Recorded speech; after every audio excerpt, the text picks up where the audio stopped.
नमस्कार, मैं हूं विशाल यादव। जजों को डराना धमकाना बंद करे सरकार। जजों के बीवी बच्चों को जेल में डालने की धमकी ना दे सरकार। सुप्रीम कोर्ट ने अहंकारी सरकार का आज नशा उतार दिया है। आज सुप्रीम कोर्ट ने सरकार के चल रहे दबदबे पर जबरदस्त हथौड़ा चला दिया है। यह मानकर चलिए कि सरकार की ताबूत में आखिरी कील ठोक दी है सुप्रीम कोर्ट ने। दोस्तों, बड़ी खबर सामने आ गई है। हम सभी लोग लंबे समय से देख रहे हैं, सुन रहे हैं, जजों पर दबाव डाला जाता है, जजों के परिवार वालों को डराया धमकाया जाता है। जज सरकार पर एक्शन ना ले पाए, इसके लिए जजों को जांच एजेंसियों की भी धौंस दी जाती है।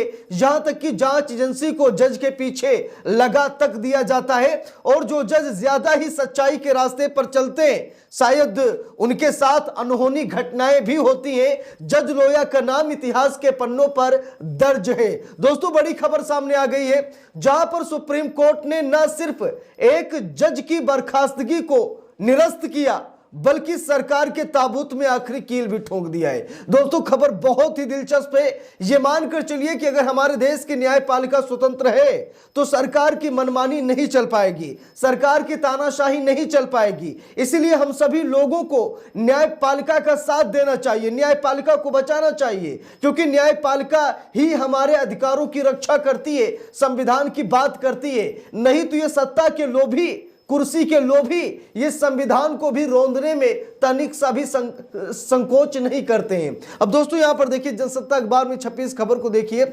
लिखा भी है, जजों को डराना बंद करे सिस्टम। सुप्रीम कोर्ट ने कहा है, सुप्रीम कोर्ट ने कहा कि जजों को डराना बंद करे सिस्टम। बर्खास्त जज की बहाली के साथ सुप्रीम कोर्ट का बड़ा संदेश। यहां पर देखिए, सुप्रीम कोर्ट ने जबरदस्त एक्शन लिया है अहंकारी सरकार पर। लिखा भी है, जजों को डराना बंद करे सिस्टम, बर्खास्त जज की बहाली के साथ सुप्रीम कोर्ट का बड़ा संदेश। लिखा है, पीठ ने न्यायिक अधिकारियों के खिलाफ झूठी और निराधार शिकायतों पर भी कड़ा रुख अपनाया। अदालत ने कहा कि यदि कोई व्यक्ति जानबूझकर ऐसी शिकायतें करता पाया गया तो उसके खिलाफ अवमानना सहित उपयुक्त कार्रवाई की जानी चाहिए। अब जरा गौर से इस खबर को देखिए। सुप्रीम कोर्ट ने साफ साफ कहा कि अगर किसी जज को प्रताड़ित करने की कोशिश की गई, किसी जज के खिलाफ झूठे मुकदमे या फिर झूठी अफवाह फैलाई गई या फिर झूठी शिकायत कहीं भी की गई, तो उसे बख्शा नहीं जाएगा। अवमानना के तहत कार्रवाई की जाएगी और जो भी कार्रवाई हो सकेगी, कड़ी से कड़ी कार्रवाई की जाएगी। इसीलिए जजों को ब्लैकमेल करना, जजों को डराना धमकाना, जज अगर आपके खिलाफ फैसला सुना रहे हैं तो आप उन्हें डराएं धमकाएं, उन्हें धमकी दें, उनके पीछे जांच एजेंसियों को लगवा दें। यानी कि अब ऐसा नहीं होगा, और अगर ऐसा कोई करता है तो ये मानकर चलिए कि अवमानना का वो दोषी है और आपराधिक अवमानना का केस उस पर दर्ज होगा। देखिए, लिखा भी है खबर में साफ साफ, सुप्रीम कोर्ट ने स्पष्ट किया कि केवल कथित रूप से गलत या त्रुटिपूर्ण न्यायिक आदेश पारित करने के आधार पर जिला न्यायपालिका के किसी न्यायिक अधिकारी के खिलाफ अनुशासनात्मक कार्रवाई नहीं की जा सकती।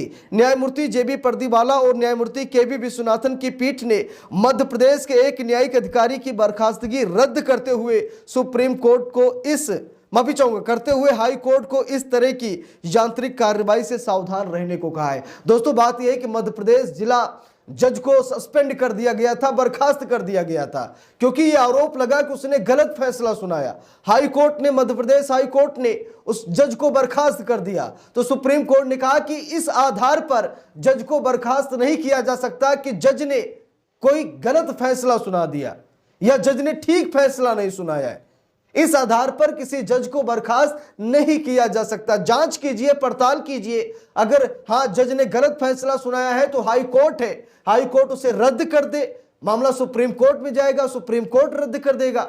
जब इस समस्या का समाधान है तो आखिरकार जज को सस्पेंड क्यों किया जा रहा है? लिखा भी है, साफ साफ यहां पर लिखा है, सुप्रीम कोर्ट ने स्पष्ट किया है कि केवल कथित रूप से गलत या त्रुटिपूर्ण न्यायिक आदेश पारित करने के आधार पर जिला न्यायपालिका कि किसी न्यायिक अधिकारी के खिलाफ अनुशासनात्मक कार्रवाई नहीं की जा सकती। न्यायमूर्ति जेबी परदीवाला और न्यायमूर्ति केबी विश्वनाथन की पीठ ने मध्य प्रदेश के एक न्यायिक अधिकारी की बर्खास्तगी रद्द करते हुए हाई कोर्ट को इस तरह की यांत्रिक कार्रवाई से सावधान रहने को कहा है। देखिए, लिखा भी है, पीठ ने निर्भय सिंह सूलिया की अपील स्वीकार कर ली। सूलिया को 2014 में अतिरिक्त जिला एवं सत्र जज के पद पर रहते हुए सेवा से हटा दिया गया था। उन पर आबकारी अधिनियम के तहत जमानत याचिकाओं के निपटारे में दोहरा मापदंड अपनाने और भ्रष्टाचार के आरोप लगाए गए। ये कार्रवाई हाईकोर्ट द्वारा कराई गई। विभागीय जांच के बाद ये सब कुछ की गई है। देखिए लिखा भी है, अनुशासनात्मक कार्रवाई में सावधानी आवश्यक है। यहां पर देखिए लिखा भी है, मुख्य निर्णय लिखते हुए न्यायमूर्ति के.बी. विश्वनाथन ने कहा कि हाईकोर्ट को न्यायिक अधिकारियों के खिलाफ अनुशासनात्मक कार्रवाई शुरू करते समय अत्यधिक सावधानी बरतनी चाहिए। केवल इसलिए कि कोई आदेश गलत है या निर्णय में त्रुटि है, बिना किसी अतिरिक्त ठोस सामग्री के किसी न्यायिक अधिकारी को विभागीय कार्रवाई की पीड़ा से नहीं गुजरना चाहिए। अब दोस्तों बात यह है कि अगर किसी पर आरोप लग गया, किसी जज पर आरोप लग गया, तो आप तुरंत ही जांच मत बैठा दीजिए। आपके पास सबूत होने चाहिए। ऐसा नहीं कि कोई जज मनमानी कर पाएगा। हमारे देश में ऐसी चयन प्रक्रिया है ना कि कोई यहां पर उस सिस्टम को तोड़ ही नहीं सकता। भाई एक जज तो होते नहीं, ऐसा तो होता नहीं है कि जज ने फैसला सुना दिया तो वही होगा। अब भाई इसके ऊपर अदालतें हैं, इसके ऊपर कोर्ट है, इसके ऊपर जज है, लोग वहां तक जा सकते हैं। ऐसा नहीं कि जिला अदालत से आपको झटका मिला तो आप हाई कोर्ट नहीं जा सकते, हाई कोर्ट से आपको झटका मिला तो आप सुप्रीम कोर्ट नहीं जा सकते। ऐसा तो कोई प्रावधान है नहीं। जब है तो फिर इसमें जो जज अगर मान लीजिए गलती से ही कोई फैसला सुना दे या दबाव में या फिर टेंशन में सामाजिक सौहार्द ना बिगड़े, कुछ भी हो सकता है, क्योंकि जज बहुत ही मेंटली टॉर्चर होते हैं। हम लोगों को मालूम है, खास तौर पर जिला जज जो एक दिन में कई मामलों का निपटारा करते हैं, तो हो सकता है कि टेंशन तनाव में आकर, वो भी इंसान है, उनसे भी गलतियां हो जाती हैं। तो इसका मतलब ये नहीं है कि सीधे उन पर विभागीय जांच बैठा दी जाए।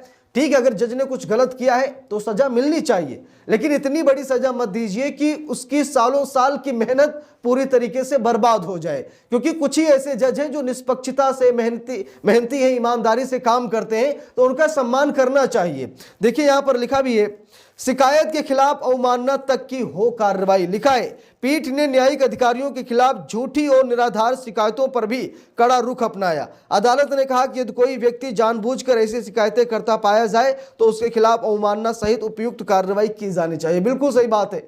झूठी शिकायतों के आधार पर जांच बैठा दी जाए, झूठी शिकायतों के आधार पर उसे बर्खास्त कर दिया जाए, झूठे आरोप लगा करके जज को बर्खास्त कर दिया जाए, तो भाई ये तो गलत है ना। अगर जज ने कुछ गलती की है तो कानूनी कार्रवाई होगी, जरूर होगी, होना चाहिए। ऐसा नहीं कि यहाँ कोई सर्वोच्च है, जज बन गए तो वो सबसे बड़े हो गए, संविधान से बड़े हो गए, नहीं, वो भी संविधान के दायरे में आते हैं। लेकिन अगर झूठी शिकायत के आधार पर किसी को बर्खास्त कर दिया जाए तो ये तो भाई गलत है। झूठी शिकायत पर, झूठे आरोप पर, झूठे भ्रष्टाचार के आरोप लगाकर किसी को बर्खास्त कर दिया जाए तो ये उचित नहीं है, न्याय व्यवस्था के लिए सही नहीं है। इससे मतलब क्या होगा कि कोई बड़े पद पर बैठा है, वो अपने लोगों को ही जज बना देगा, जो अच्छे ईमानदार है उन पर भ्रष्टाचार का आरोप लगाकर उन्हें सस्पेंड कर देगा। तो ऐसा नहीं होना चाहिए। किसी भी स्तर पर भ्रष्टाचार बर्दाश्त नहीं, सुप्रीम कोर्ट ने साफ साफ कहा। लिखा भी है, न्यायिक स्वतंत्रता और ईमानदारी। सुप्रीम कोर्ट ने कहा कि न्यायपालिका के किसी भी स्तर पर भ्रष्टाचार असहनीय है, लेकिन केवल गलत आदेश या विवेकाधिकार के कथित गलत प्रयोग के आधार पर विभागीय कार्रवाई उचित नहीं ठहराई जा सकती। बिल्कुल सही बात है। अगर कोई जज भ्रष्टाचारी है, कोई जज कुछ गलत कर रहा है तो उस पर कार्रवाई होगी, लेकिन झूठी शिकायत के आधार पर कार्रवाई ये सही नहीं है। इस पूरे मामले पर आप सभी लोगों की क्या राय है, कमेंट करके जरूर बताइएगा। वीडियो को लाइक शेयर, अगर चैनल पर नए हैं सब्सक्राइब करके सपोर्ट कीजिएगा। मिलते हैं दूसरी वीडियो में, तब तक के लिए बहुत बहुत धन्यवाद।